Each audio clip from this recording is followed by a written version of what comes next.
Pesona si gadis desa, episode 133 dengan judul Sebuah Pengakuan. Selamat mendengarkan. Kai, kau mau pergi kemana? Tanya Abigail sambil memandang putrinya yang tengah berjalan menuruni anak tangga. Penampilan putrinya ini terlihat berbeda dari biasanya, membuat Abigail jadi merasa penasaran. Kayo berjalan menghampiri sang ibu kemudian memeluknya. Setelah itu dia tersenyum menatap dalam ke arah wanita yang baru saja dipeluknya. Kau belum menjawab pertanyaan ibu, Kai. Penampilanmu sangat rapi. Ingin pergi kemana? Aku ingin pergi mencari bukti-bukti kalau Kak Vedo tidak ada hubungannya dengan kehamilan Kanita, Bu. Semalam aku sudah menghubungi Jackson. Dia bilang akan mengutus orang untuk menemaniku pergi berburu informasi. Jawab Kayo. Sayang, kau tidak perlu lagi mencari bukti-bukti itu karena kakakmu memang bukan ayah dari bayi yang dikandung Kanita. Malam setelah mereka bertemu di hotel, Kanita tidur dengan seorang pria asing. Dan alasan kenapa anak buah ibu tidak menemukan informasi itu adalah karena pria asing tersebut sengaja menyuruh seseorang untuk menghapus semua rekaman di mana dia ada di dalamnya. Bahkan rekaman saat Kanita bertemu dengannya di klub pun dihapus. Jadi kau tenang saja, kakakmu bersih dari masalah ini, ucap Abigail sambil tersenyum lega. Orang tua mana yang tidak akan merasa lega setelah tahu kalau anak mereka tidak terlibat dengan suatu masalah yang cukup rumit? Dan hal inilah yang sedang dirasakan oleh Abigail sekarang. Awalnya dia sudah ketar-ketir sendiri saat membayangkan kemungkinan bahwa putranya adalah ayah dari janin yang sedang dikandung oleh Kanita. Karena selain Abigail yang mengkhawatirkan reputasi keluarga besar AG jika sampai mengetahui kabar tak mengenakan ini, juga karena dia yang mencemaskan kebahagiaan Vedo tentang hubungan dekat yang sedang dijalinnya bersama Luri. Abigail yakin sekali kalau perasaan Vedo dan Luri akan sama-sama hancur jika seandainya tidak ada rekaman CCTV yang bisa membuktikan bahwa putranya bukanlah orang yang harus bertanggung jawab pada apa yang terjadi di diri Kanita. Apa ibu yakin masalah ini akan usai begitu saja? Kanita adalah rubah yang sangat licik, Bu. Aku khawatir dia akan membalik keadaan dengan tetap menuduh Kak Vedo yang menjadi ayah dari bayinya. Belum lagi dengan Nyonya Mili. Bukankah malam itu Kak Vedo sempat menyerangnya di hotel? Aku rasa ujung dari masalah ini tidak akan sesederhana yang kita pikir terlepas dari bukti rekaman CCTV yang sudah ibu lihat. Tanya Kayo meragu.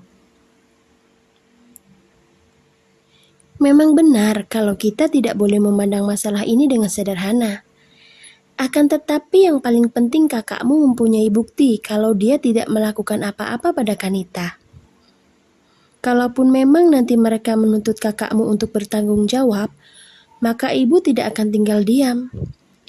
Tidak peduli seberpengaruh apa latar belakang dari pria yang sudah tidur dengan Kanita malam itu, ibu pasti akan menyeretnya ke hadapan Nyonya Mili dan juga Tuan Dominic. Mereka harus tahu kalau bukan kakakmu yang sudah meniduri Kanita, tapi pria lain. Jawab Abigail dengan tatapan yang sulit untuk diartikan. Meski hatinya belum terlalu merasa tenang, Kayo berusaha untuk menerima fakta bahwa masalah ini sudah ada jalan penyelesaiannya. Setelah itu Kayo mengajak ibunya untuk duduk di sofa, membahas tentang pernikahannya dengan Jackson. Bu, Jackson bilang Bibi sudah menemukan tanggal yang baik untuk pernikahan kami. Menurut ibu kita perlu membicarakan hal ini dengan para tetua keluarga AG tidak? Tentu saja itu sangat perlu sayang. Sebagai yang muda, kita tidak boleh melangkahi orang-orang yang jauh lebih tua di keluarga ini. Apalagi kau itu menyandang satu nama marga yang cukup besar. Jadi kita tidak boleh sembarangan mengambil keputusan. Kau adalah bunga di keluarga AG, dan kau baru boleh menikah setelah mendapat izin dari para tetua. Pernikahanmu baru akan dianggap sah dan diakui oleh mereka setelah melakukan ritual adat yang ada di keluarga kita. Jangan khawatir, Ibu yakin para tetua tidak akan mungkin mempersulit pernikahanmu dengan Jackson. Karena kalian berdua sudah mengantongi restu dari seluruh keluarga besar AJ, jawab Abigail memaklumi kekhawatiran putrinya. Apa dulu saat ayah dan ibu menikah, kalian juga melakukan hal yang sama dengan meminta restu dari para tetua? Sebelum menjawab, Abigail terlihat menarik nafasnya dalam-dalam. Bukan hal yang mudah untuk seorang Abigail diterima dengan tangan terbuka oleh keluarga suaminya. Ada perjuangan dan juga perdebatan panjang yang terjadi sebelum akhirnya Abigail resmi menjadang gelar sebagai Nyonya AJ. Bu, maaf jika pertanyaanku telah membuka luka lama di hati ibu. Aku tidak bermaksud melakukannya, ucap Kayo penuh sesal.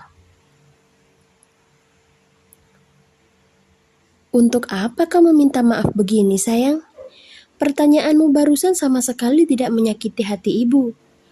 Wajar kau bertanya seperti itu, dan ibu sangat maklum. Tapi, jeda sejenak. Dengan penuh sayang, Abigail mengelus wajah cantik putrinya. Gadis kecil yang baru kemarin sore belajar berjalan bersamanya tidak terasa kini mulai menanyakan tentang pernikahan adat yang ada di keluarga ini. Kayunya sudah dewasa. Tapi, suasana dan juga posisi kita tidak sama, sayang. Kau sudah terlahir sebagai bagian dari keluarga AJ, di mana mereka semua sangat mencintaimu.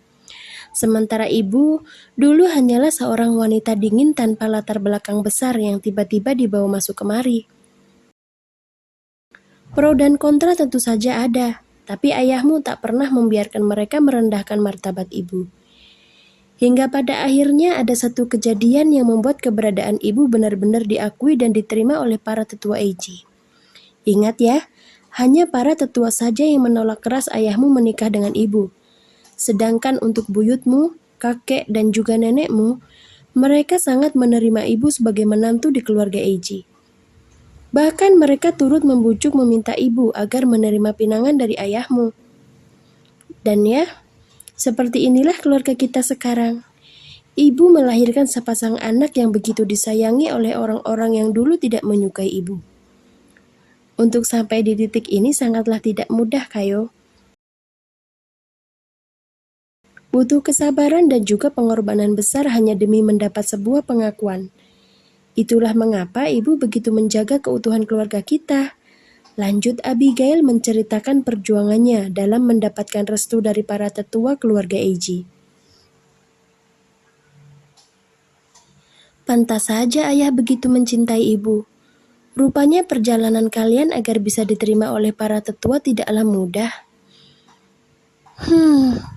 Semoga saja Jackson akan melakukan hal yang sama seperti yang dilakukan ayah jika seandainya nanti keluarganya ada yang menolak kehadiranku, ucap Kayo sembari menghela nafas.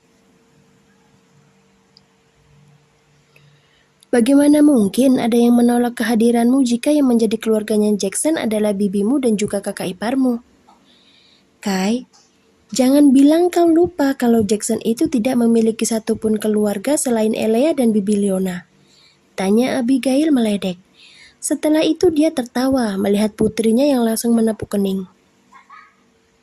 Kau ini ya, sudah dilamar masih juga lupa kalau calon-calon suamimu itu yatim piatu. Kayo. Kayo meringis pelan ketika digoda oleh ibunya. Dia benar-benar lupa kalau Jackson hanya hidup sendirian di dunia ini. Bahkan calon suaminya itu tidak tahu siapa orang yang telah melahirkannya.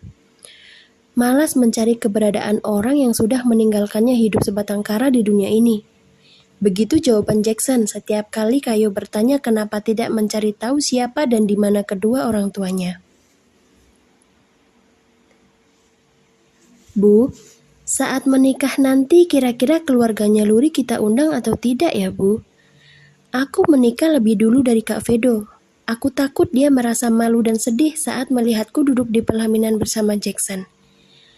Jika Luri dan keluarganya kita undang, setidaknya ada orang yang menghibur hatinya. Benar tidak? Ucap Kayo menanyakan pendapat pada sang ibu. Sudah pasti mereka harus kita undang, Kai. Lucy adalah bagian dari keluarga bibimu, dan akan sangat tidak sopan jika kita mengundang Lucy tapi tidak mengundang keluarganya juga. Walaupun awalnya mereka hanya keluarga dari salah satu pelayan yang dipekerjakan oleh Gabriel, kita tetaplah harus memanusiakan manusia. Mereka berhak untuk ikut merasakan kebahagiaan di pernikahanmu nanti. Karena mereka akan menjadi bagian dari keluarga kita juga. Ya, hitung-hitung perkenalan sebagai calon besan, jawab Abigail dengan pasti. Hei, Casanova tengik itu pasti akan menjadi orang paling bahagia di pernikahanku jika tahu kalau gadis desanya juga diundang untuk datang. Aku jadi tidak sabar ingin menggoda mereka, Bu. Abigail menggelengkan kepala mendengar niatan usil yang ingin dilakukan Kayo pada kakaknya. Setelah itu mereka berdua lanjut bercengkrama, menghabiskan waktu bersama sebanyak mungkin sebelum Kayo diboyong ke Shanghai oleh Jackson.